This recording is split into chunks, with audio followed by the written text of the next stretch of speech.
In the headlines of today, things have gone from bad to worse for USDT Tether, and this crisis level event that is approaching will most certainly be a lot worse than you believe it would be. It is one of the most significant black swans in the history of the world, and it has the potential to cripple assets such as Bitcoin and Ethereum. However, this would create an opportunity for XRP to take its place. Alina Terrett, a journalist for Fox Business, has brought to our attention the fact that a new consumer-focused advertising campaign is aiming to promote Tether by referring to it as the next FTX, during the fight to bring down the infamous Ponzi scheme that was created by a former Disney child star. The next FTX cryptocurrency powerhouse, Tether, will have its connections to tetherless trafficking brought to light. It is a catastrophe, and that is not all there is to it. New York City's Times Square, which is known for being one of the most corrupt spots in the city, has gained a new digital billboard. This is extremely bad news, and Wall Street is even as far as issuing consumer alert warnings about it. Put your ears to it. How about Tether as the next FTX? They refused to submit themselves to an impartial audit. A high risk rating was assigned to Tether by SP. Continuous investigations are being conducted into them. The manipulation of prices and fakes. Maybe this is the reason why Tether is the cryptocurrency of choice for the worst people in the world. Cartels that are responsible for flooding our streets with fentanyl. It would appear that the United States is stepping up its attempts to get rid of USDT Tether and to transition to a new stablecoin that does listen and obey, such as the new Usd Ripple stablecoin, which is supported by the United States government in its entirety. As we can see from this, XRP has provided 8 reasons why you should not put your faith in Tether. Tether has always kept close relations with Sam Bankman-Fried's prior empire with FTX, according to Prodos, who confirmed this information. According to Bloomberg, there have been reports of scams and money washes.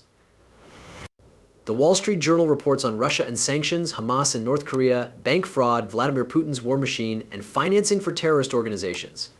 Bazinga reports on me, and I want to make it clear that I am not claiming that any of these things are true.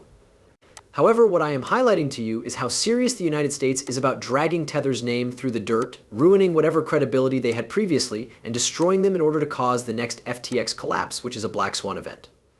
In my opinion, this one will be more a black swan event than FTX has ever been. In the words of Smoke, if a sufficient number of Tether traders demanded their money back all at once, the corporation would be forced to sell off the assets at a loss. A crisis of the credit markets, which would be more catastrophic than the one caused by Bernie Madoff, would be the outcome of these losses, which would have a cascade impact into the traditional financial system that is regulated. And failure to comply with the various regulations. Quote, the stability mechanism that Tether uses to keep a dollar peg in place is flawed, and it has been linked to criminal activity in 19 different jurisdictions and has been the target of many seizures by the Department of Justice. Furthermore, Tether has recently announced the launch of its brand new stablecoin that is backed by gold.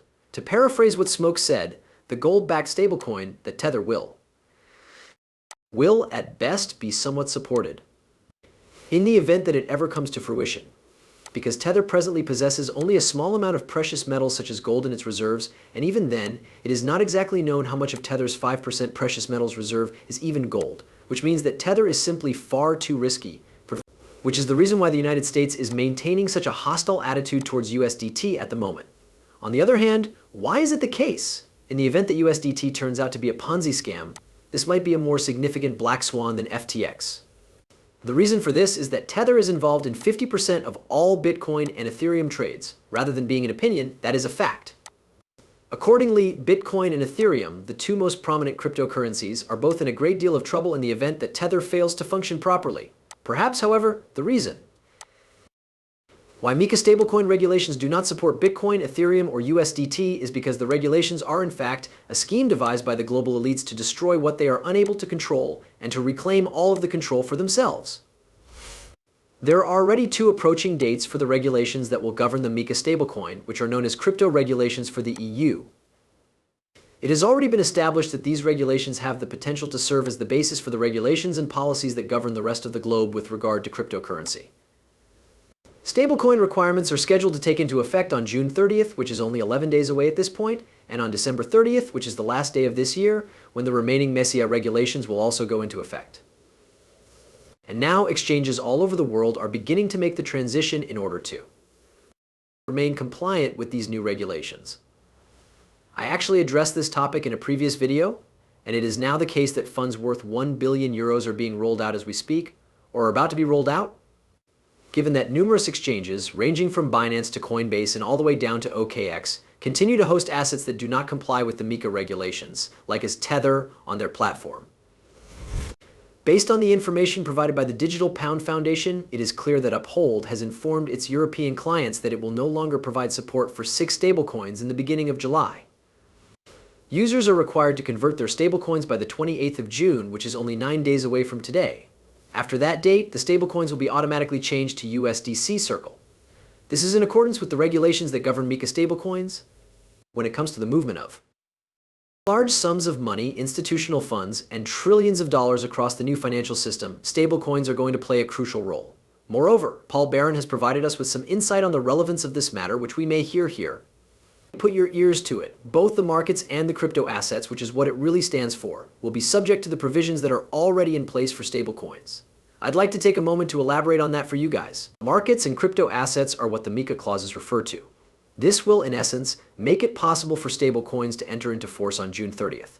The entire law will go into effect at the end of the year, which is rapidly approaching the year 2024. This is right around the horizon. This is happening pretty quickly, but keep in mind that I believe it was the year before last when we began reporting on this for the first time. Additionally, we have had multiple interviews with a few of the teams who are located in Europe to discuss what the plans are for the future of this. And this is the thing when you look at huge money moving at the pace at which it is going to be moving into the cryptocurrency markets, whether it's through stablecoins, which I believe is still the entrance to all of this, this is where things have the potential to become very interesting. If you take a look at the timeline, you will notice that this was the 23rd of June, the publication was released on the 23rd of October, and it was their first consultation package, which is where they were thinking about making adjustments.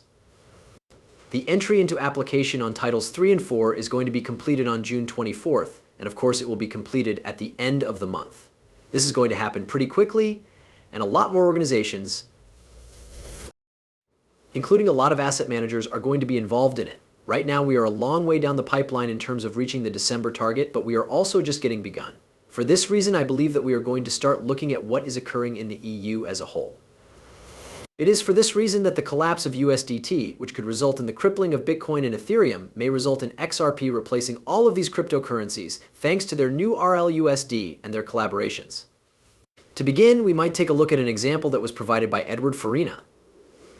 It has been confirmed by Brad Gardner in his interview that the reason why Ripple and XRP will be successful is because Ripple only collaborates with regulators who are the ones who are responsible for developing the policies that will govern this new world. Put your ears to it. The reaction for Jamie Dimon, who appeared on the program the previous week and said, look who's using crypto, terrorists, look who's using sex traffickers to tell you the truth. My response to that is that terrorists and those who traffic in sex goods utilize cash. If you look at it from a percentage standpoint, I'm not trying to imply that any new technology, bad actors can utilize any new tool. I'm speaking about the percentage. In addition to using artificial intelligence, evil actors will also use cryptocurrency. When it comes to cryptocurrency, I believe there are a lot of very good performers that are acting in a way that is ethical. Ripple's influence is global, and XRP is going to be used for payments across borders, cross-border payments,